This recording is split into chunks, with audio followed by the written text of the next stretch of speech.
যে আনাতোলিয়াকে আমরা আমাদের রক্ত ঘাম দিয়ে আবাদ করেছি, মঙ্গলদের সেখানে ঠাঁই হবে না। আমরা ওদের নিজেদের মধ্যে যুদ্ধ বাঁধিয়ে দেব। যেমনটা বললেন ওই দ্রাগোসের সেনারা কাজটা শেষ করে যদি আমাদের সাথে গাদ্দারি করে আর আমাদেরকে অর্ধেক স্বর্ণ ফিরিয়ে না দেয়। ওরা কিন্তু আমাদের স্বর্ণের ভাগ অর্ধেক দেবে না তুর্গুত, আমরা পুরোটাই পাবো। যখন ওরা সরাইখানা থেকে স্বর্ণ নিয়ে যাবে তুমি ওদের পিছু নেবে মার্গেন। ওরা দুর্গে যাবে না, ওদের একটা গোপন আস্তানা আছে। ওই আস্তানাটা কোথায় সেটা তুমি খুঁজে বের করবে। আর ওই জায়গাটা খুঁজে পেলে শুধুমাত্র স্বর্ণ নয়, আসল দ্রাগোসকেও আমরা পেয়ে যাব।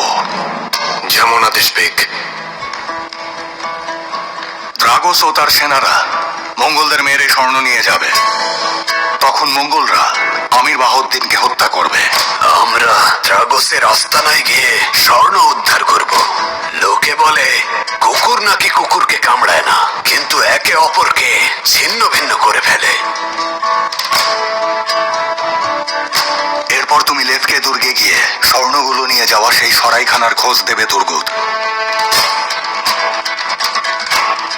এতদিন ধরে ওরা আমাদেরকে আক্রমণ করেছে, আর এখন সবাই স্বচক্ষে দেখবে আমরা ওদের এমন ব্যবস্থা করব ওরা নিজেরাই একে অপরের উপর তরবারি চালাবে। ওদের থেকে প্রতিশোধ না নেওয়া পর্যন্ত মৃত্যু যেন আমাদের নসিব না হয়। আর তুর্গকে অন্ধ করে দিয়েছে ওই বদমাস বাহাউদ্দিন। ওদের তরবারি দিয়েই যখন বাহাউদ্দিনের গর্দান নিয়ে নেওয়া হবে, সেটা সবার জন্য শিক্ষা হয়ে থাকবে। দেখ, শত্রুদেরকে নির্মূল করে আমরা সাম্রাজ্য গঠন করব ইনশাআল্লাহ। ইনশাআল্লাহ বামসি, ইনশাআল্লাহ। যদি আল্লাহ খুশি থাকেন তাহলেই। কেন বেগ? আমরা তো সেজন্যই লড়ছি, কেন হবেন না? একটা সাম্রাজ্য জ্ঞানের আলোয় পরিপূর্ণ হয়ে এক একজন বীরের কাঁধেই ভর দিয়ে প্রতিষ্ঠিত হয় বামসি। ইস্পাতের মতো বাহু, স্বাধীন চেতা ও অসীম সাহসী বীর পুরুষেরা একমাত্র আল্লাহর জন্যই যুদ্ধ করেছিলেন।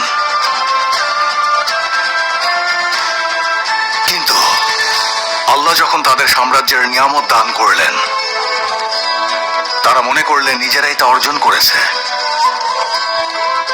যখন হাতে ক্ষমতা আসলো, তখন তারা তাদের রবকেই একেবারে ভুলে গেলেন। তারপর তাদের সব একদিন ধ্বংস হয়ে গেল। এমন অর্জনের কোনো দাম নেই বামসি। দাম হবে ভালোবাসা, সাহস, ঈমান দিয়ে যখন অর্জন করবে তখন। আল্লাহ আমাদেরকে কখনো ক্ষমতা ও লালসার পূজারী না বানান, এই দোয়াই করি। আমিন।